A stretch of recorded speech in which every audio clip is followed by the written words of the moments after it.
فإن مع العسر يسرا إن مع العسر يسرا। আল্লাহ পাক বলেন জেনে রাখো দুঃখ এবং কষ্টের সাথে রয়েছে সুযোগ আর সুবিধা, আর অসচ্ছলতার সাথে রয়েছে উদার সচ্ছলতা। জোরে কোন সুবহানাল্লাহ। কাজে ভয় পাওয়ার কারণ নাই, হতাশ হওয়ার কারণ নাই। মন আশায় বুক বেঁধে রাখো।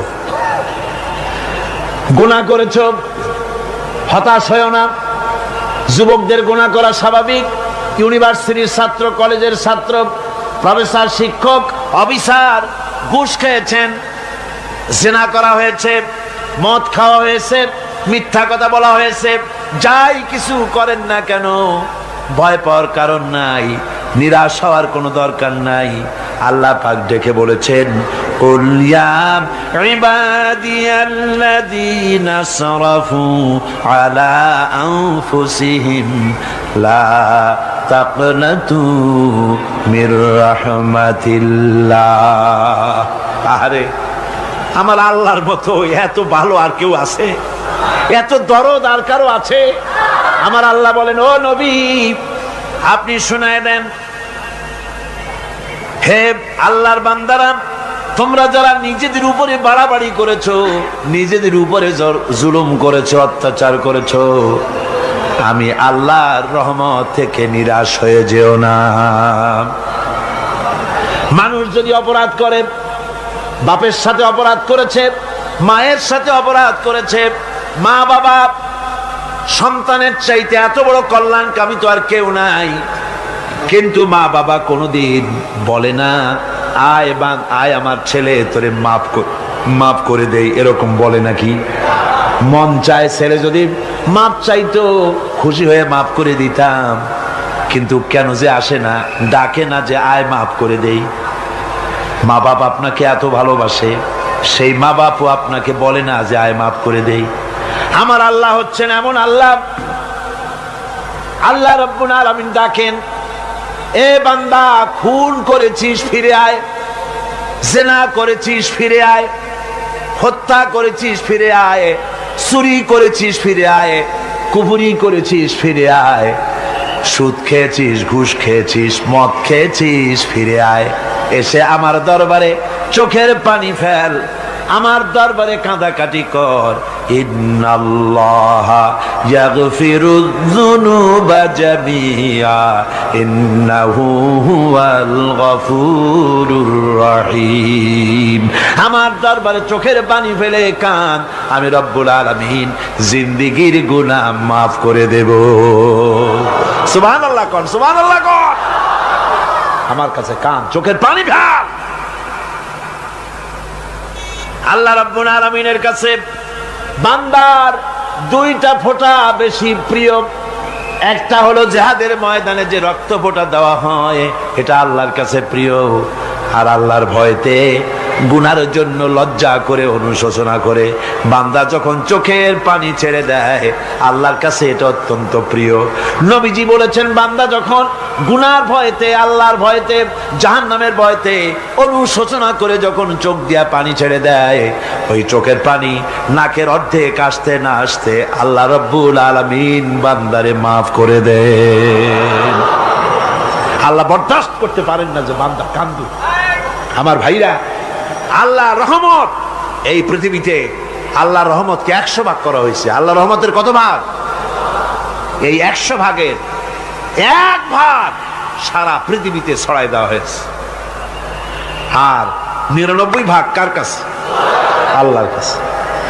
একটা ভাগ দুনিয়া ছড়ানো হয়েছে আদম আলাইহিস সালাম থেকে নিয়ে এই পর্যন্ত, এখান থেকে নিয়ে কিয়ামত পর্যন্ত পৃথিবীতে যত মানুষ আসবে, যত প্রাণী আসবে, তাদের মধ্যে প্রাণী জগতেও গাবি তার বাছুরকে ভালোবাসে ঠিক কিনা, হাতি তার বাচ্চাকে ভালোবাসে ঠিক কিনা, মুরগি তার বাচ্চাকে ভালোবাসে কিনা, প্রত্যেক মাই তার সন্তানকে ভালোবাসে মানুষের মতো।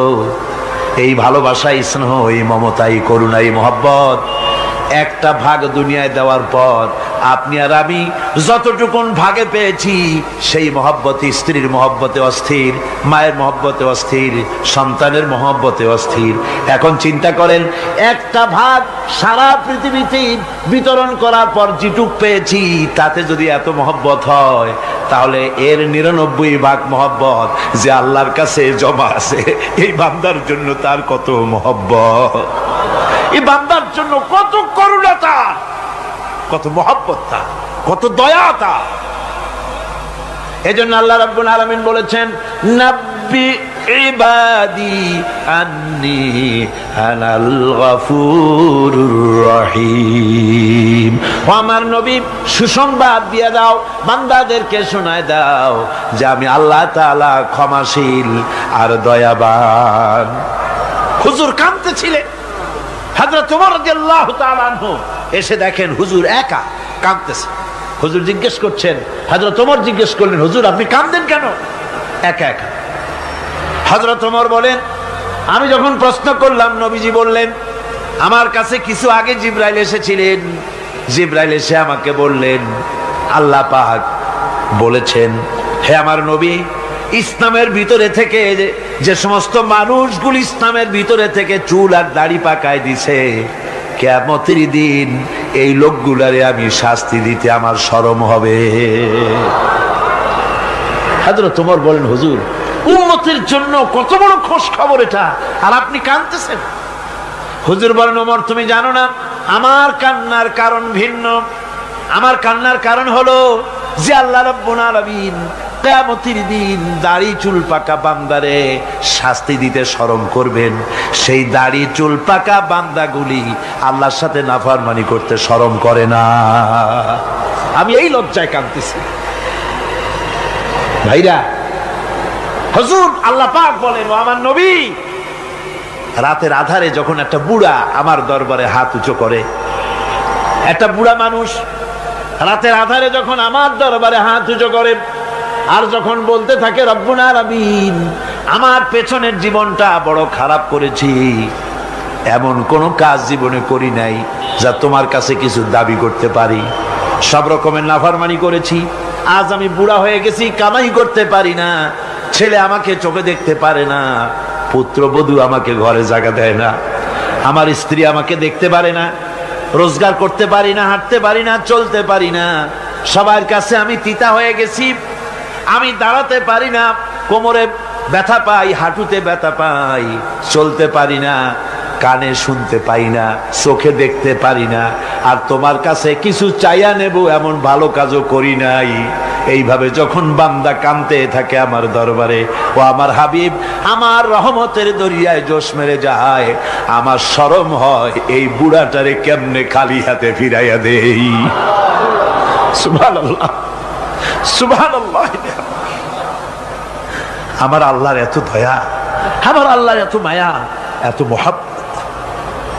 আমার আল্লাহ রাব্বুল আলামিন বলেন, وَإِذَا سَأَلَكَ عِبَادِي عَنِّي فَإِنِّي قَرِيبٌ। আমার হাবিব, আমার বান্দা আমার ব্যাপারে প্রশ্ন করে, আমি বান্দার একদম নিকটে। কোরআন শরীফের ভিতরে যত জায়গায় রাসূলকে বলা হয়েছে সুয়ালের কথা, আপনাকে প্রশ্ন করা হয়, আল্লাহ তার জবাব কুল এই কথা বলে জবাব দিয়েছেন। যত জায়গায় সুয়াল এসেছে, যেমন কোরআনে কারীমের মধ্যে আল্লাহ পাক বলেন, ওয়ায়াসআলুনাকা আনিল মাহিদ, মেয়েদের হায়েজ সম্পর্কে জিজ্ঞাসা করা হয়, কুল হিয়া আযা, হে নবী আপনি বলুন। এভাবে করে কুল দিয়ে জবাব দেওয়া হচ্ছে। আবার প্রশ্ন করা হচ্ছে, ওয়ায়াসআলুনাকা আনিল আনফাল, এই গনিমতের মাল সম্পর্কে হুজুর আপনাকে, হে নবী আপনাকে প্রশ্ন করা হয়। আল্লাহ কুল দিয়া জবাব দিলেন, আল্লাহ বলেন আপনি বলেন। ওয়ায়াসআলুনাকা আনিল খামরি ওয়াল মাইসির, আল্লাহ পাক বলেন নবী আপনারে প্রশ্ন করা হয়, কুল ফিহিমা ইসমুন কাবীর, আল্লাহ কুল দিয়া বললেন তুমি বলো। আবার বলা হলো ওয়ায়াসআলুনাকা আনিল আহিল্লা কুল হিয়া মাওয়াকিতু লিন্নাস। ও নবী, আপনাকে প্রশ্ন করা হয় চাঁদের ক্রমবর্ধমান এবং ক্রমহ্রাস, এই যে বাড়ে আর কমে, পূর্ণিমা হয় অমাবস্যা হয়, কেন হয়? আপনি বলুন, কুল, আপনি বলেন, এটা আমি অক্ত এবং সময়, বছর আর দিন গণনা করার জন্য পৃথিবীবাসীদের জন্য বিনা পয়সায় একটা ক্যালেন্ডার বানাইয়া আকাশে ঝুলাই রেখেছি। এভাবে যত জায়গায় এসেছে আপনাকে প্রশ্ন করা হয়, তত জায়গায় আল্লাহ জবাব দিয়েছেন কুল, আপনি বলেন। গোটা কোরআন শরীফের ভিতরে এই একটি মাত্র জায়গা যেখানে বলা হয়েছে আপনাকে প্রশ্ন করা হয়। আল্লাহ এখানে বলতে পারতেন কুল, আপনি বলেন, আল্লাহ তোমাদের নিকটবর্তী, এভাবে জবাব হয় নাই। এটা কায়দাটা হলো এই, আল্লাহ বলতেছেন ওয়াইজা সালাকা ইবাদি, ও আমার নবী, প্রশ্ন তো আমার বান্দারা আমার ব্যাপারে করেছে, এবার আপনার জবাবের কোনো দরকার নাই। প্রশ্ন আমার ব্যাপারে, আমি নিজে জবাব দিয়ে দেই, ফা ইন্নী কারীব। ও বান্দা, আমার ব্যাপারে প্রশ্ন করেছিস, জবাব আমি দেই, আমি তোর সবচাইতে বেশি নিকটে। সুবহানাল্লাহ, কত নিকটে? وَنَحْنُ أَقْرَبُ إِلَيْهِ مِنْ حَبْلِ الْوَرِيدِ।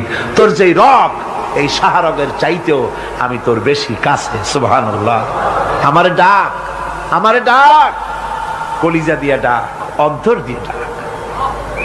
মনের থেকে মানুষ যদি ডাকে, মুখের ডাক আর মনের ডাক এক জিনিস নয়। দিল সে जो बात निकलती है असर रखती है पर नहीं मगर ताकते परवाज रखती है।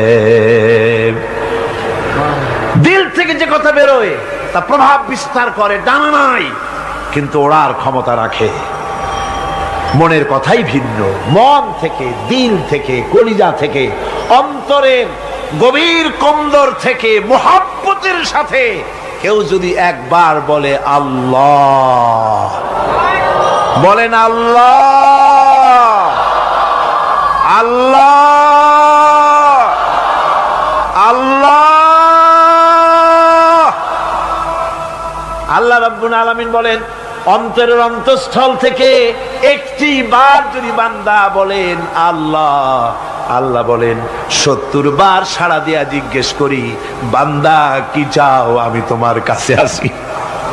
সুবহানাল্লাহ, আমি তোর একদম কাছে, কি চাস বল, বল আমার কাছে।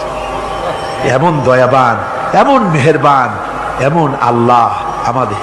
সে আল্লাহ রাব্বুল আলামিন, তিনি বলছেন وقال ربكم ادعوني استجب لكم। তোমাদের রব বলেছেন আমারে ডাকো, আমি আল্লাহ ডাকের সাড়া দিয়া দেব। সুবহানাল্লাহ।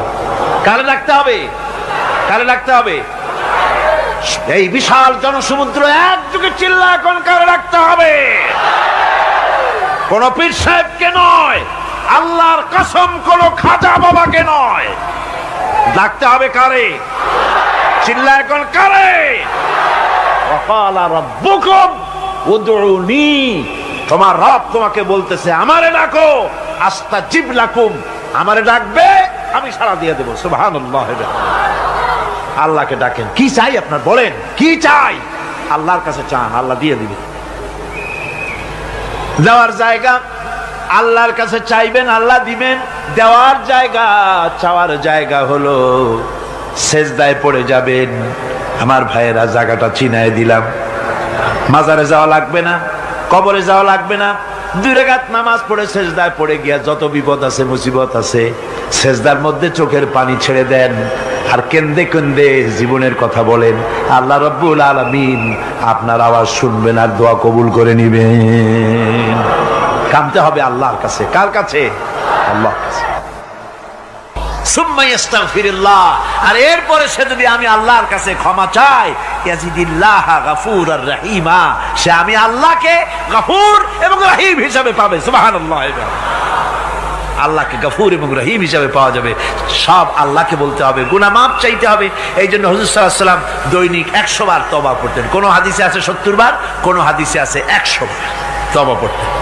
নামাজের পরে তো প্রত্যেক নামাজই পড়তেন হুজুর, সালাম ফিরাতেন আর সাথে সাথে বলতেন আল্লাহু আকবার, আস্তাগফিরুল্লাহ, আস্তাগফিরুল্লাহ, আস্তাগফিরুল্লাহ। মনে থাকবে আপনাদের? মনে থাকবে? সালাম ফিরাইয়া কি বলবেন? না, সালাম ফিরাবার সাথে সাথে বলবেন আল্লাহু আকবার, তারপরে পড়বেন আস্তাগফিরুল্লাহ, আস্তাগফিরুল্লাহ, আস্তাগফিরুল্লাহ। তওবা পড়বেন, আল্লাহর কাছে সবসময় গুনাহ মাফ চাইতে থাকবেন, বিনীত থাকবেন। আল্লাহকে পাওয়া যাবে, তাকে রহিম হিসেবে পাওয়া যাবে।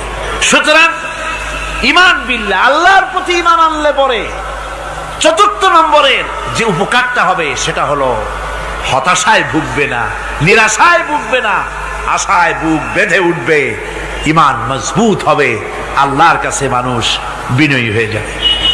এবার পঞ্চম নম্বরের উপকার আমি বলছিলাম, ঈমান বিল্লাহ, আল্লাহর প্রতি ঈমান আনলে পরে অসংখ্য উপকার হয়, অসংখ্য বৈশিষ্ট্য আছে। এর 6টা উপকারের কথা আমি বলবো। কয়টা? অসংখ্য উপকারের ভিতরে প্রধান 6টি উপকারের কথা বলবো। এর বললাম কয়টা? 4টে বলছি। এবার বলো পঞ্চম উপকারের কথা। আল্লাহর প্রতি আপনি পূর্ব পশ্চিমে কতবার মুখ ঘোরালেন, এটাই কিন্তু আপনার আসল সৎ কাজ নয়। আসল সৎ কাজ হলো আল্লাহর প্রতি ঈমান আনা। এই ঈমানের ব্যাপারে 3টা দিন আমরা পার করে দিলাম, এখনো কথা শেষ হয় নাই। আল্লাহর প্রতি ঈমান আনলে পরে যে উপকারটা হবে পঞ্চম নম্বরে, সেটা হলো কঠোর এবং কঠিন বিপদের ভিতরে বান্দার ভিতরে অবিচলতা এবং ধৈর্যের সৃষ্টি হয়ে যাবে। আলহামদুলিল্লাহ। কঠিন বিপদ মুসিবত আসলে পরে সে অবিচল থাকবে। সারা দুনিয়ার বিপদ আপদ, শত্রুতা, দুঃখ, কষ্ট, মুসিবত, জুলুম, নির্যাতন সবকিছু পাহাড়ের মতো উঁচু হয়ে তাকে ঘিরে ফেলবে, কিন্তু তাকে এক চুলও নাড়াতে পারবে না। আলহামদুলিল্লাহ। সারা পৃথিবী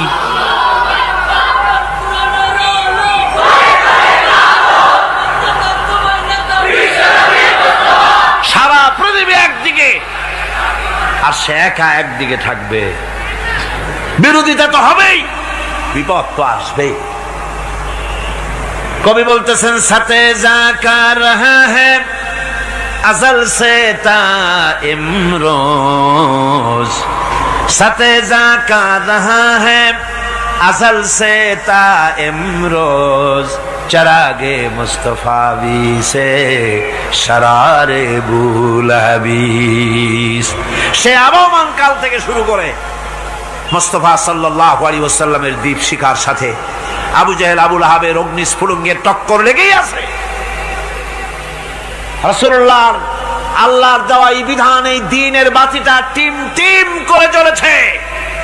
আর গোরকি, টর্নেডো, হাজার হাজার মাইল বেগে হেরিকেন এসেছে, গোরকি এসেছে, টর্নেডো এসেছে, টাইফুন এসেছে, কিন্তু এই আলো নিবাইতে পারে নাই। সুবহানাল্লাহ। এই আলো নিবাতে পারে নাই। এই শত্রুতা চিরকালের, নিবাতে পারবে না। কারণ হচ্ছে আল্লাহ রাব্বুল আলামিন বলেছেন, ইউরিদুনা লিইউতফিউ নূরাল্লাহি বিআফওয়াহিহিম ওয়াল্লাহু মুতিম্মু নূরিহি ওয়ালাউ কারিহাল কাফিরুন। ওরা চায় মুখের ফু দিয়ে আমার আলোকে নিভিয়ে দেবে, কিন্তু আমি আমার আলোকে পূর্ণতা দান করব। তাতে কাফের বেঈমানদের কলজায় যত জ্বালা যন্ত্রণা হোক, আমার দ্বীন কেউ মিটাই দিতে পারবে না। সুবহানাল্লাহ। সুতরাং বিপদে অবিচলতা আসবে, সে অটল হবে, মজবুত হবে। কোরআনে কারীম বলতেছে, ওয়া কাযালিকা জাআলনা লিকুল্লি নাবিয়্যিন আদুওয়াম মিনাল মুজরিমিন। এই পৃথিবীতে এমনি করে আমি সকল নবীদের শত্রু বানিয়েছি, সব পাপিষ্ঠ অপরাধীদেরকে। নবীদের সাথে বিরোধিতা করেছে কারা? পাপিষ্ঠরা, অপরাধীরা। আজও খুঁজে দেখেন আজও ইসলামী আন্দোলনের বিরোধিতা যারা করে সবগুলি কি পাপিষ্ঠ? সত্য কি না কর? ইসলামী আন্দোলনের বিরোধিতা যারা করে হিসাব করে, চোখ দিয়ে তাকায় দেখেন, খুঁজে দেখেন তাদের নামগুলি। মদখোর, জিনাকার, বদমাশ, চোর, হাইজাকার, বেনামাজি, লুটেরা, মিথ্যাবাদী, সবচাইতে সমাজের নিকৃষ্ট লোকগুলি ইসলামের বিরোধিতা করে।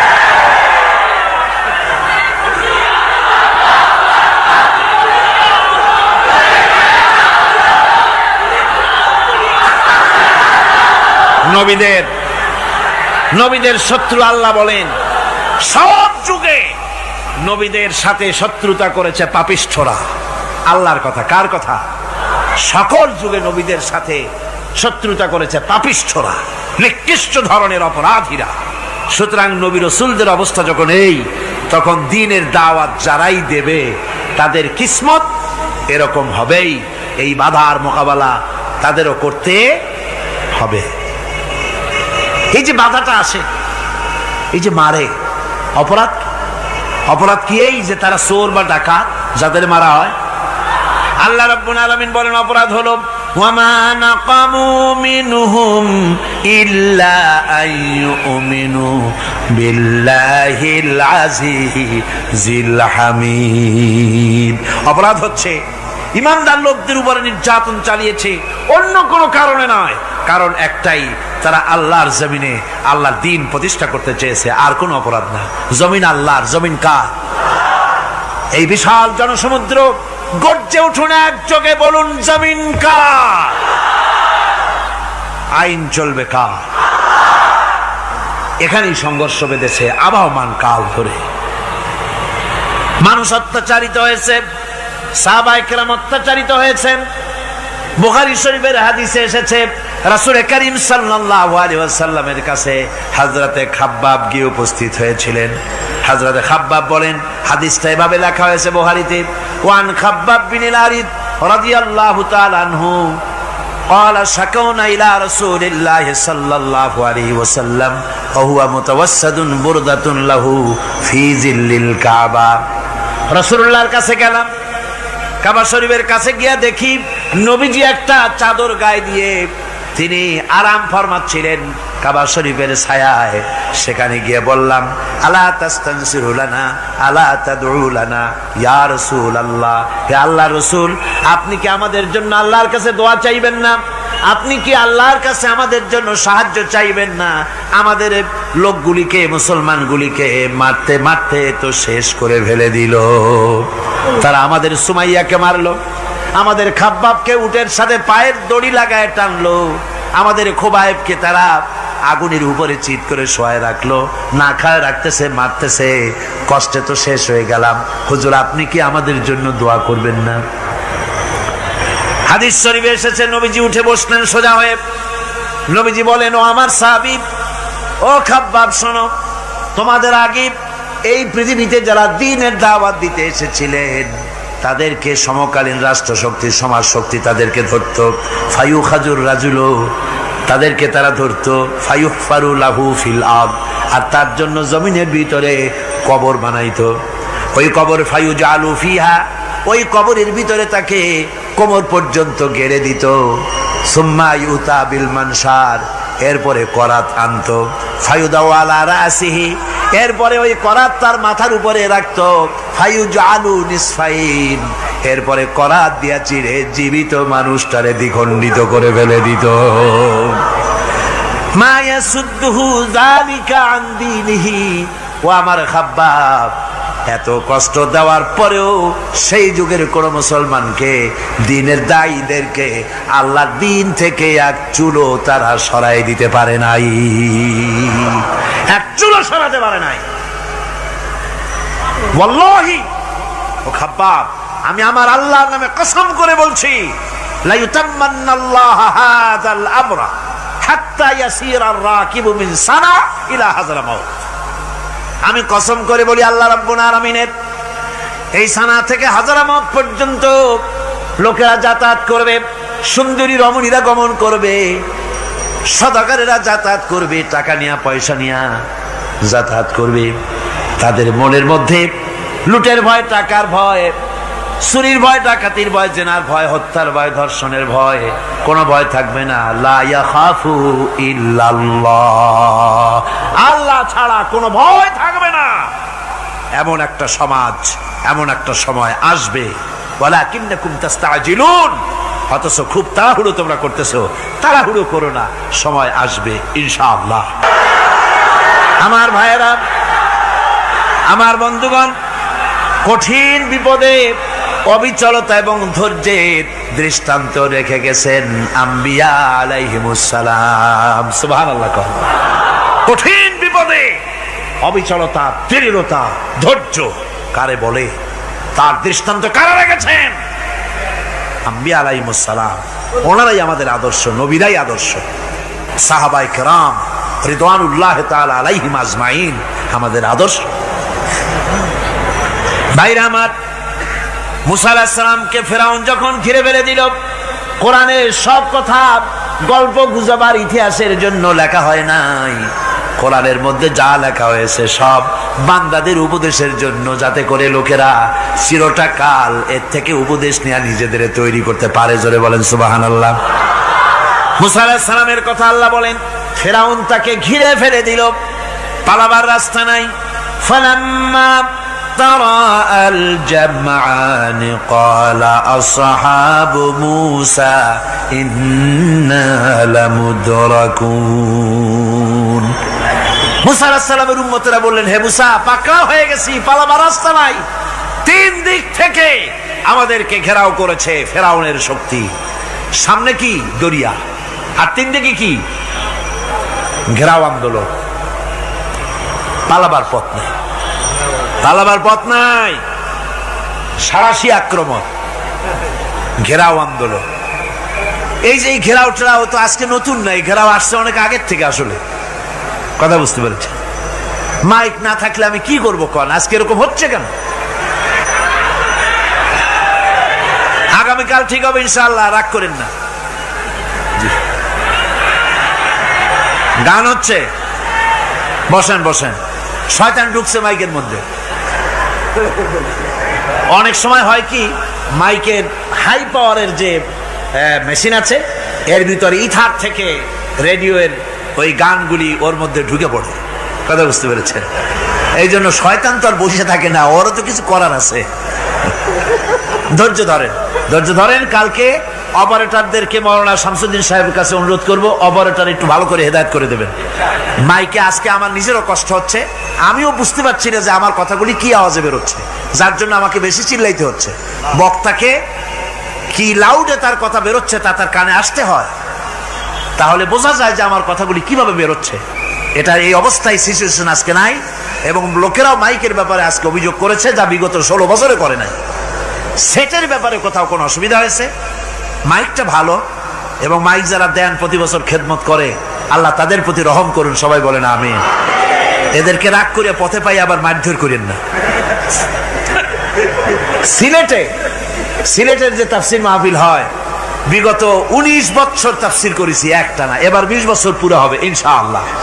সিলেটে একটানা 20 বছর তাফসির করতেছি সেখানে। তো মাইক, একটা লোক বিনা পয়সায় মাইক দেয়, মাইকের ভাড়া সে নেয় না। তাফসিরে মাহফিলের মাইকের ভাড়া নেয় না। যে বছর এরশাদ সরকার আমাকে প্লেন থেকে নামতে দিল না, আপনাদের মনে আছে? সিলেট থেকে ফিরাই দিল। এই খবরটা মাইকম্যান যখন শুনেছে যে আমাকে নামতে দেয় নাই, ফিরাই দেওয়া হয়েছে, সাথে সাথে স্ট্রোক করেছে, হার্ট ফেল করে দুনিয়া থেকে বিদায় হয়ে গিয়েছে। সিলেটে তাফসির হতে পারবে না, এই কথা সে বরদাস্ত করতে পারে না। আমি কেঁদেছি আর দোয়া করেছি, আল্লাহ, কোরআনের মহব্বতে লোকটার এই অবস্থা হলো, তোমার জান্নাত তুমি দয়া করে তাকে দান করে দিও। কাজে কোনো ব্যবসায়ী চায় না যে তার ব্যবসাটা খারাপ হোক, লোকেরা মন্দ বলুক। এ মাইকের ব্যাপারে আপনারা আজকে রাগারাগ করেন না, যা হয়েছে কালকে ভালো হবে ইনশাআল্লাহ। সবাই বলেন ইনশাআল্লাহ। এখন চলেন আমরা ফেরাউনের অবস্থা দেখি গিয়া কি করতেছে ফেরাউন। মুসা আলাইহিস সালামকে ঘেরাও করে ফেলেছে, পালাবার উপায় নাই। একদিকে দরিয়া, তিন দিকে ফেরাউনের শক্তি। এই যে ঘেরাও টেরাও মানে নতুন তো না, ধর্মঘট নতুন না, পুরানা জিনিস। এই পৃথিবীতে সর্বপ্রথম ধর্মঘট কিসের উপরে হয়েছে জানেন? এই পৃথিবীর প্রথম ধর্মঘট হয়েছে পেঁয়াজ রসুন আর ডাইলের উপরে, মুসা আলাইহিস সালামের জামানায়। লান নাসবিরা আলা তুআমিন ওয়াহিদ, আমরা এক রকমের খাদ্য আর খাবো না, আমাদের পেঁয়াজ দেওয়া লাগবে, ডাল দেওয়া লাগবে, রসুন দেওয়া লাগবে। সর্বপ্রথম ধর্মঘট হয় মুসা আলাইহিস সালামের জামানায়, সেখান থেকে শুরু হয়েছে। কিন্তু মশাল মিছিল যে আসলো কই থেকে, এইটা আমি খুঁজে পাইনি। পরে প্রত্যেকটা জিনিসের তো ইতিহাস আছে, আমি খুঁজতে খুঁজতে পেলাম। আমি জানি না এর ইতিহাস মূলে কোথায়, কিন্তু আমি যদ্দূর খুঁজে পাইছি সেটা হলো মশাল মিছিলের আবিষ্কার হয়েছে লঙ্কায় রাবণের সময়। হনুমানের লেজে আগুন দিয়া তারপরে লঙ্কা কাণ্ড ঘষালো, নামই আছে লঙ্কা কাণ্ড। হনুমানেরা লেজে আগুন দিয়ে রাবণ যে লঙ্কায় মশাল মিছিল করেছিল হনুমানকে দিয়া, ওই হনুমানের ওই সিস্টেমটা এখনো আমাদের দেশে চালু আছে। এইটা আসলে কোন ভদ্রলোকের এই মিছিল হওয়া উচিত না। আগুন নিয়ে কিসের মিছিল? আগুন হলো জাহান্নামের প্রতীক। আগুন কিসের প্রতীক? জাহান্নামের প্রতীক। যদিও আমাদের উপকারে লাগে, কাজে লাগে। সুতরাং আমরা যা করব, প্রত্যেকটা জিনিসের পেছনে সুন্নতে নববীর কোনো না কিছু থাকতে হবে। কথা বুঝতে পেরেছেন? তিন দিক থেকে ঘেরাও হয়ে গেছে, পালাবার কোনো রাস্তা। হযরতে মুসা আলাইহিস সালামের কাছে উম্মতেরা বললেন, পালাবার তো কোনো পথ নাই, এখন উপায়টা কি? আমাদের তো আর উপায় নাই। মুসা আলাইহিস সালাম দেখেন বিপদে পড়ে গেছেন, কিন্তু ধৈর্য হারান নাই, ভয় পান নাই। ভয় পাইছিলেন? ভয় পেয়েছেন? প্রশ্নই ওঠে না। মুসা আলাইহিস সালাম, আল্লাহ পাক যাদেরকে বলেছেন উলুল আযম রাসূল, যাদের বলেছেন তার মধ্যে হযরত মুসা একজন উলুল আযম পয়গম্বর। চারটিখানি কথা না, আল্লাহ কথা বলছেন তার সাথে, কালিমুল্লাহ তিনি। সুবহানাল্লাহ। কর মুসা আলাইহিস সালাম শোনালেন, কাল্লা ইন্না মাইয়া রাব্বি সায়াহদিন। কখনো নয়, আমার উম্মতেরা ভয় পেও না, আমার রব অবশ্যই আমাকে পথ দেখাবেন। সুবহানাল্লাহ। তিন দিক থেকে শত্রু, একদিকে দরিয়া, পালাবার কোন রাস্তা নাই। সেখানে দৃঢ়তার সাথে তিনি বলছেন, অবশ্যই আমার আল্লাহ আমারে পথ দেখাবে। সুবহানাল্লাহ। নবীরা এই দৃঢ়তা দেখিয়েছেন, অবিচলতা দেখাইছেন। আল্লাহ পাক মুসা আলাইহিস সালাম যখন এই দৃঢ়তা দেখালেন, এই অবিচলতা দেখালেন, সঙ্গে সঙ্গে জিবরাইল এসে হাজির হয়ে গেলেন। আল্লাহ পাক বলেন, ফাআওহাইনা ইলা মূসা আন আদরিব বিআসাকাল বাহরা ফানফালাকা ফাকানা কুল্লু ফিরকিন কাত্তাউদিল আযীম। মুসা আলাইহিস সালামকে আমি ওহী নাযিল করলাম, তাকে বললাম হাতে যে লাঠি আছে, এই লাঠি দিয়ে আঘাত করো দরিয়ার উপরে। দরিয়ার উপরে আঘাত করলেন, একটা রাস্তা হয় নাই, 12টা রাস্তা তৈরি হয়ে গেল। আর দেওয়ালগুলা পাহাড়ের মতো উঁচা হয়ে গেল। দরিয়ার ভিতরে পাহাড়ের মতো উঁচা, মজবুত 12টা রাস্তা। এবার মুসা আলাইহিস সালাম তার দলবল নিয়ে চললেন।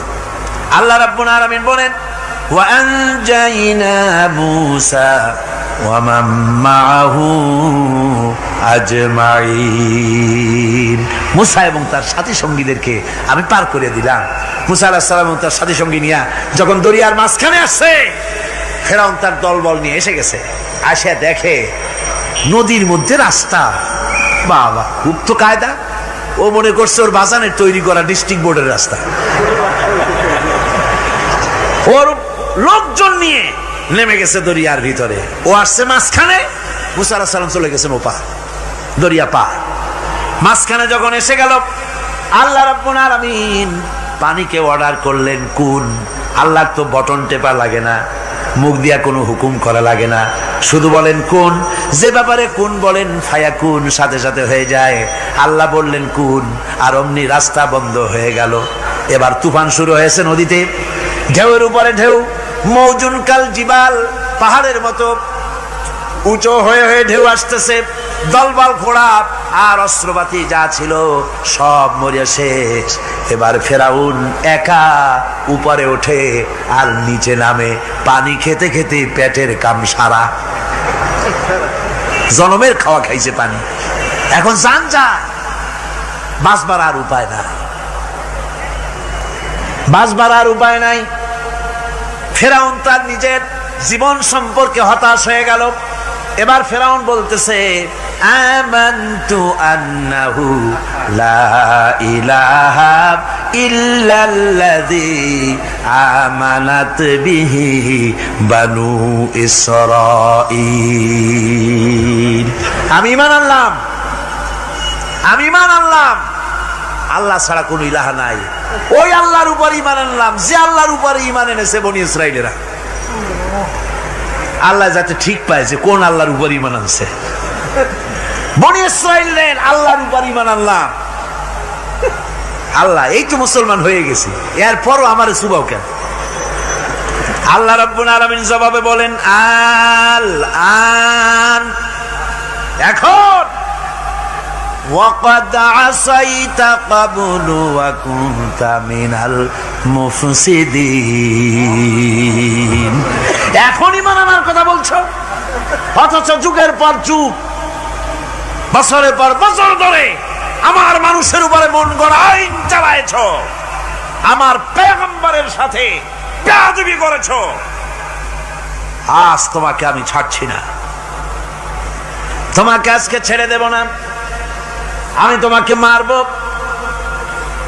আর সমস্ত প্রাণীগুলিকে, স্থলচর প্রাণীগুলিকে আল্লাহ পাক অর্ডার দিয়া দিলেন, এই ফেরাউনের লাশকে ডুবাবি না, পচাবি না, খাবি না। আল ইয়াউমা নুনাজ্জিকা বিবাদানিক, আমি তোমার শরীরে বাঁচায় দেব। পোকে খাবে না, পানিতে পচবে না, মাছে খাবে না, কুমিরে খাবে না, দুনিয়ার কোনো পশুতে খাবে না। আমি তোরে শুটকি বানাইয়া রাখবো, যাতে করে দুনিয়ার সমস্ত ফেরাউন যত যুগে যুগে আসে তোরে দেখে যেন হেদায়েত নিতে পারে। ফেরাউনকে আল্লাহ শুটকি বানায় রাখছে। আমি ফেরাউনদের লাশ দেখেছি ব্রিটিশ মিউজিয়ামে। ফেরাউন তো একটা না, অনেকগুলা। আসলটারে অবশ্য দেখিনি। ব্রিটিশ মিউজিয়ামে ওই ফেরাউনগুলার লাশ যখন অসুবিধা হয়, মমিগুলি, তখন ইংল্যান্ডে নিয়ে যায় চিকিৎসা করাবার জন্য। চোখ টোক আছে গর্তের ভিতরে, তারপরে চামড়া টামড়া হাড়ের সাথে মিশানো, ওইভাবে চেহারা দেখলে মনে হয় যে সত্যি ফেরাউনিগুলো। আর ব্রিটিশের কাম মিশর থেকে না আনছে এমন কোনো জিনিস নাই। আমি সেখানে এক বক্তৃতা বলছিলাম, আপনারা এদের এখন সভ্য, এদের এখন ভদ্র, এরা হলো ইন্টারন্যাশনাল চোর। ওরা সারা দুনিয়া চুরি করেছে। লন্ডনে বক্তৃতা করেছি, সারাটা দুনিয়া চুরি করছে, আমাদের দেশকে শোষণ করেছে। এই বিশাল ভূভাগকে শোষণ করে ইংল্যান্ডের দ্বীপটাকে তারা সাজাইছে। তারা ময়ূর সিংহাসনের, শাহজাহানের ময়ূর সিংহাসনের ময়ূরের বাম চোখে কোহিনূর মণি লাগাইছিলেন। শাহজাহান ময়ূরের ডান চোখে কোহিনূর মণি লাগায় নাই। কোহিনূর মণির অনেক দাম, আমি দেখে এসেছি মণি। এখন সেটা কুইন এলিজাবেথের মুকুটে শোভা পাচ্ছে। সেই মণি এমনি বলে প্রবাদে 7 রাজার ধন এক মাণিক্য, বলেন এরকম অনেক দাম। শাহজাহান দেখালেন, আমি মুসলমান, আমার কাছে এটার দাম নাই, এই জন্য ময়ূরের ডান চোখে লাগালাম না, বাম চোখে লাগাই দিলাম। এইটারে চুরি করছে। তারপরে মিশর থেকে, মিশরের মমি চুরি করেছে, জুতা চুরি করছে, ছাতি চুরি করছে, পিসা চুরি করেছে। আমি বললাম, এগুলা কি ভদ্রলোক নাকি? এরা জুতা চোর, পিসা চোর, লাঠি চোর, সব চুরি করেছে। যাই দেখেন ব্রিটিশ মিউজিয়ামের মধ্যে সব দুনিয়ার চুরি করা জিনিস নিয়ে তারা মানুষকে দেখাইয়া পয়সা অর্জন করছে। টিপু সুলতানের তরবারিটা পর্যন্ত চুরি করেছে। আজ পর্যন্ত ব্রিটিশ মিউজিয়ামে টিপু সুলতানের তরবারিটা আছে, আমি তরবারিটা দেখে এসেছি। আমার বন্ধুগণ, বলতেছিলাম যে পৃথিবীতে আল্লাহ রাব্বুল আলামিন নবীরা তাদের চরিত্র দিয়ে বিপদের মোকাবেলা করে দুনিয়ার সামনে কঠিন বিপদের মোকাবেলা করে অবিচলতা, দৃঢ়তা দেখায় গেছেন যে কেমন করে এই পৃথিবীতে বিপদের সামনে মোকাবেলা করতে হয়। ধৈর্য ধরতে হবে, বিপদ আসবে পাহাড় সমান হয়ে, আপনাকে ধৈর্য ধারণ করতে হবে সেভাবে বুক বেঁধে। যেহেতু এটা যদি বিশ্বাস হয় যে আমার কিসমতে যা আছে তার থেকে বেশি কিছু হবে না, তাহলেই আপনার ধৈর্য আসবে, ভয় পাবেন না। কথা ঠিক কিনা কন? এবারে হযরত হুদ আলাইহিস সালাম সম্পর্কে আল্লাহ রাব্বুল আলামিন বলেন, হযরতে হুদকে যখন ষড়যন্ত্র হলো কাফির বেঈমানেরা তাকে মেরে ফেলার জন্য যখন সরকারি ষড়যন্ত্রে লিপ্ত হয়ে গেল, হযরতে হুদ সমাজের এই চ্যালেঞ্জের মোকাবেলা করলেন। হযরত হুদ বলেন, ফাকিদুনি জামিআন সুম্মা লা তুনজিরুন ইন্নী তাওয়াক্কালতু আলাল্লাহি রাব্বি ওয়া রাব্বিকুম। তোমরা তোমাদের ষড়যন্ত্র আমার বিরুদ্ধে যত পারো আমার বিরুদ্ধে ষড়যন্ত্র চালাও, এতটুকুন আমার অবকাশ দিও না। আমি এমন আল্লাহর উপরে ভরসা করেছি যার হাতের ভিতরে তোমাদেরও জান আর আমারও জান। যা পারো তাই করো। সরকার সমস্ত শক্তি একত্রিত হয়ে আমার মোকাবেলা করো। একদিকে হুদ আলাইহিস সালাম, আর একদিকে গোটা জাতি। হযরত হুদ ভয় পায় নাই। সুবহানাল্লাহ খান। ঈমান বিল্লাহ মানুষের কলিজাকে এভাবে শক্ত করে দেয়। কোন আলহামদুলিল্লাহ। এবারে এই বিপদের, কঠিন বিপদের মোকাবেলা করে আমার রাসূল যে প্রমাণ দিয়া গেলেন, আমার রাসূল যে কঠিন বিপদের মোকাবেলা করলেন, ভাইরা আমার, হিজরতের রাতে সওর পাহাড়ের ভিতরে যখন তিনি আশ্রয় নিলেন, হযরতে আবু বকর সাথে ছিলেন। হযরতে আবু বকর রাদিয়াল্লাহু তাআলা আনহু বলেন, হুজুর আপনি দাঁড়ান, এটা তো পাহাড়িয়া গুহা, গুহার ভিতরে সাপ থাকতে পারে, বিচ্ছু থাকতে পারে, আমি আগে ঢুকি, বিপদ যদি হয় আমার উপর থেকে হয়ে যাক। গুহার ভিতরে নেমে গুহা সাফ করলেন। এরপরে হুজুরকে ডাকলেন, হুজুর তাশরীফ নিলেন গুহার ভিতরে। এরপরে হুজুর বললেন, আবু বকর পাহাড়ে হেঁটে হেঁটে 2-3টা পাহাড় পাড়ি দিয়া যাওয়া লাগে সোর পাহাড়ে। মদিনার সোজা রাস্তা হুজুর ধরেন নাই, মেসফালার পথ দিয়া জাবালে খেদোয়ার উপর দিয়া 3টা পাহাড় পাড়ি দিয়া তারপরে হুজুর গেলেন সোর পাহাড়ে। গুহার ভিতরে হুজুর তাশরীফ নিলেন। বললেন, আবু বকর তুমি বসো, তোমার উরুর উপরে মাথা রেখে আমি একটু আরাম করি। হযরতে আবু বকর বসলেন, হুজুর তার উরুর উপরে মাথা রেখে ঘুমায় গেলেন। আর এরপরে কাফির বেঈমানেরা তালাশ করতে করতে কাফেরেরা এসে গেল পায়ের চিহ্ন দেখে দেখে গর্তের কাছে। হযরত আবু বকর ভয়তে কেঁদে ফেললেন, আহারে আর তো উপায় নাই, এবার তো ধরা পড়ে গেছি, এবার নবীজিকে মেরে ফেলে দেবে। নবীর মহব্বতে, নিজের মহব্বতে নয়, নবীর মহব্বতে কাঁদতেছিলেন। হুজুর বলেন, হুজুরের ঘুম ভেঙে গেল। বলো আবু বকর কাঁদো কেন?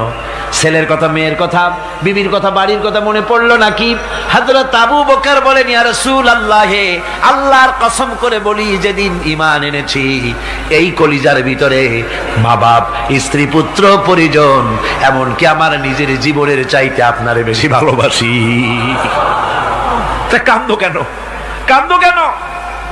হযরত আবু বকর বলেন, হুজুর ধরা পড়ে গেছি, কাফেররা এসে গেছে গর্তের কাছে, তাকালি আমাদের দেখতে পাবে, আমরা তো মাইনরিটি, ওরা তো মেজরিটি, আমরা তো ধরে মারি ফেলাই দেবে, আপনাকে মেরে ফেলে দেবে, এই জন্য কাঁদি। আল্লাহ রাব্বুল আলামিন হুজুর তখন কি দৃঢ়তা, কি অবিচলতা, কি ধৈর্যের পাহাড় সম মনোবৃত্তি তখন দেখালেন। আল্লাহ কোরআন শরীফে চিরকাল যাতে মানুষেরা হেদায়েত নিতে পারে সেজন্য হুজুরের কথা উঠায় দিলেন কোরআনে। আল্লাহ পাক বলেন, ইযহুমা ফিল গার ইয ইয়াকুলু লিসাহিবিহি লা তাহজান ইন্নাল্লাহা মা'ানা। ও বন্ধু, ভয় পেও না, আল্লাহ আমাদের সাথে আছেন। সুবহানাল্লাহ। আল্লাহ আমাদের সাথে আছেন। আমরা মাইনরিটি নই, আমরাই মেজরিটি। আল্লাহ আছে আমার সাথে, ভয় পাওয়ার কোনো কারণ নাই। সুবহানাল্লাহ। আল্লাহ পাক বলেন, فأنزل الله سكينته عليه وأيده بجنود لم تروها। আমি এদের অন্তরের ভিতরে আমি শান্তি নাজিল করে দিলাম, প্রশান্তি দিয়া দিলাম, আর আমি সাহায্য করলাম, আর এমন সব সৈন্য পাঠায় দিলাম যে সৈন্যগুলি তোমরা দেখতে পাও নাই। সুবহানাল্লাহ ওয়া বিহামদিহি। ভাইরা আমার, রাসূল করিম সাল্লাল্লাহু আলাইহি সাল্লাম এই বিপদের মাঝে, চরম বিপদের মাঝে অবিচলতা, দৃঢ়তা, কঠিন আত্মনির্ভরতা দেখিয়েছেন। এগুলি হলো ঈমানের পঞ্চম নম্বরের উপকারিতা। আল্লাহর প্রতি ঈমান আনলে এভাবে পাহাড় সম ঈমান মজবুত হয়ে যায়। জেলের পরোয়া করি না, ফাঁসির পরোয়া করি না, শহীদ হওয়ার পরোয়া করি না, মেরে ফেলে দেবে, উড়ায় দেবে, হত্যা করবে, পরোয়া করি না। পরোয়া করি কেবলমাত্র কাকে? জোরে বলেন কারে? এইরকম মুসলমান হাজার হাজার লাখ লাখ দরকার নাই, 313 জন যথেষ্ট। কয়জন যথেষ্ট? 313 জন যথেষ্ট। বদরে যারা জান দিয়ে মাল দিয়ে দিনকে প্রতিষ্ঠিত করেছিলেন, এরকম 313 জনই যথেষ্ট ছিল। এই দৃঢ়তা, এই অবিচলতা, এই ঈমান, এই ধৈর্য শিক্ষা দেয়, এই উপকার করে ঈমান বিল্লাহ। আল্লাহর প্রতি ঈমান আনলে এভাবে পাহাড়ের মতো শক্ত হয়ে যায় কলিজা। কোন আলহামদুলিল্লাহ। আমার বন্ধুগণ, এবার আমি বলবো সর্বশেষ উপকারের কথাটা বলি, মোনাজাত ছেড়ে দেব। কয়টার কথা বলছিলাম? উপকার 6টা উপকারের কথা বলেছি। অনেকগুলি বৈশিষ্ট্য, অনেকগুলি উপকারের মধ্যে আল্লাহর প্রতি ঈমানের 6টা উপকারের কথা 5টা বলা হয়ে গেছে। এবার 6ষ্ঠ নম্বর এবং শেষ নম্বর, এটা হচ্ছে আল্লাহর প্রতি ঈমান আনলে পরে তার দ্বারা সবচাইতে বেশি ফায়দা পায় সমাজ এবং রাষ্ট্র। কোন আলহামদুলিল্লাহ, কোন আলহামদুলিল্লাহ। আল্লাহর প্রতি ঈমানের দ্বারা নৈতিক সংশোধন হয় এবং রাষ্ট্র আর সমাজ সবচাইতে বেশি উপকৃত হয়। কারণ হলো ঈমানদার ব্যক্তি আল্লাহর প্রতি যে ঈমান এনেছে, তার মনের মধ্যে ধারণা এটা হয়, আমার কোনো কাজ তো গোপন থাকে না। ইন্নাল্লাহা লা ইয়াখফা আলাইহি শাইউন ফিল আরদি ওয়ালা ফিস সামা। আল্লাহর কাছে গোপন বলতে কিছু নাই, আকাশেও নাই, জমিনেও নাই, কোনো কিছু গোপন নাই। সুতরাং আমি যা করি সব আল্লাহ দেখেন এবং শোনেন। এমনকি মানুষ যে কল্পনা করে, সে কল্পনাও আল্লাহ টের পায় না, নাকি? টের পায় কিনা? ওয়াইন তুবদু মিন আনফুসিকুম আও তুখফুহু ইউহাসিবুকুম বিহিল্লাহ। মনের ভিতরে যে কল্পনা করো, আল্লাহ পাক বলেন এ কল্পনারও হিসাব আমি রব্বুল আলামিন তোমার কাছ থেকে নেব। ফায়ুআযযিবু মান ইয়াশাউ, যারে খুশি শাস্তি দেব, আর যারে খুশি আমি মাফ করে দেব। জোরে বলেন সুবহানাল্লাহ। ফায়াগফিরু লিমান ইয়াশা ওয়া ইউআযযিবু মান ইয়াশা, যারে খুশি মাফ করব, যারে খুশি শাস্তি দেব, কল্পনারও হিসাব নেব। এই কথা মুমিনের যদি জানা থাকে, তাহলে আর তার কোনো চিন্তা থাকে না, তার নৈতিক চরিত্র ভালো হয়ে যায়। কোন সুবহানাল্লাহ। আমার বন্ধুগণ, ঈমানদার লোক, আল্লাহর প্রতি ঈমান আসলে পরে সমাজ উপকৃত হয়, রাষ্ট্র উপকৃত হয়ে যায়। যেহেতু বান্দা জানে আমি দায়িত্বহীন কোনো কথা বলতে পারবো না, দায়িত্বহীন কোনো কাজ করতে পারবো না। আল্লাহ পাক বলেছেন, মা ইয়ালফিযু মিন কাউলিন ইল্লা লাদাইহি রাকীবুন আতীদ। বান্দা এমন কোনো কথা বলে না যে কথা আমার ফেরেশতারা রেকর্ড করে না রাখে। কাজী মুমিন ব্যক্তি আল্লাহর ভয়তে দায়িত্বহীন কথা বলবে না। নির্বাচন আসতে পরে রাস্তা সোনা দিয়ে বান্ধায় দেব, এই করব সেই করব, না খাইয়া কেউ মরবেন না। আসে না নির্বাচনের সময় সেরাগালি বদনারা মঞ্চে দাঁড়িয়ে কত বড় বক্তৃতা করে, ভাইয়ের আমার, বোনের আমার, এবার আমার বোতল মার্কা বাক্স, আপনারা আমাকে ভোট দিয়ে দেশ এবং জাতির আরেকবার 12:30 বাজাইবার সুযোগ দিন। এবার ক্ষমতায় গেলে কেউ না খাইয়া মরবেন না, কিন্তু কি খাইয়া মরবে তাও বলেন। এর মারফতি অর্থ হচ্ছে এই, ওরা যদি ক্ষমতায় যেতে পারে তাহলে বিষ খাইয়া হোক, গুলি খাইয়া হোক, কিছু না কিছু খেয়ে মরতে হবে। একেবারে খালি পেটে মরলে গ্যাস্ট্রিক হওয়ার সম্ভাবনা আছে। ঈমান বিল্লাহ যদি না থাকে, আল্লাহর ভয় যদি না থাকে, তাহলে দায়িত্বহীন কথা বলে। আর আল্লাহর ভয় যদি থাকে, তাহলে নৈতিকতার সংশোধন হয়ে যায়, দায়িত্বপূর্ণ কথা বলে, মানুষকে ফাঁকি দেয় না। আমার বন্ধুগণ, আল্লাহ রাব্বুল আলামিন তার বান্দা যারা আল্লাহকে ভয় করে, সে ভয় করা বান্দাগুলির মনের মধ্যে এই চিন্তা এসে যায়, আমি যেখানে থাকি না কেন আল্লাহ আমাকে দেখতেছেন, শুনতেছেন।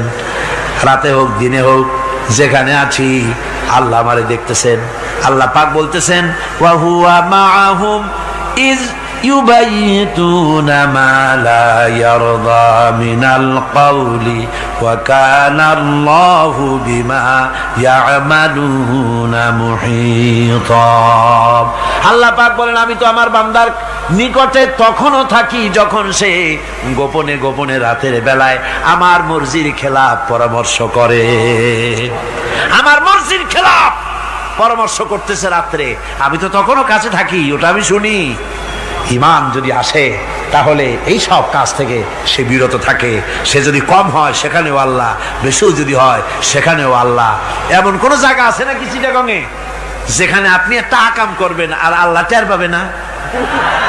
কোন আছে নাকি? আচ্ছা, চট্টগ্রামে না থাকুক, বাংলাদেশের কোন জায়গা আছে নাকি?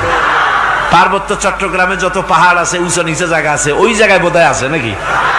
সারা পৃথিবীতে আছে কোথাও? আল্লাহকে ফাঁকি দেওয়ার জায়গা কোথাও? সব স্পষ্ট। আল্লাহ কি ঘুমায় নাকি? ঘুমায়? তার কাছে দিনও যায়, রাতও তাই। সমানে তিনি দেখতে পান, শুনতে পান, সবকিছু দেখতে পান, সবকিছু শুনতে পান। তাকে ফাঁকি দেওয়ার কোনো উপায় নাই। এই জন্য ৬ষ্ঠ নম্বরের উপকার যেটা হয়, সেটা হলো সমাজ উপকৃত হয় ওই মানুষ দিয়ে যার মধ্যে ঈমান আছে। হযরত ওমর রাদিয়াল্লাহু তাআলা আনহু রাতের আধারে শেষ রাত্রে ঘুরতেছিলেন, দেখেন এক বাড়িতে কথা হচ্ছে, কথাবার্তার আওয়াজ পাওয়া যায়। মনে করলেন কোন অসুখ বিসুখ নাকি। ঘরে গিয়ে কান পাচ্ছেন দেওয়ালের সাথে, শুনতে পাচ্ছেন ভিতরে বুড়ি মা তার মেয়েকে বলছে, এই মেয়ে ওঠ, উটের দুধ দোয়াই নিয়ে আসছি, এর মধ্যে পানি মিশা, তারপর সকালে বাজারে নিয়ে যা।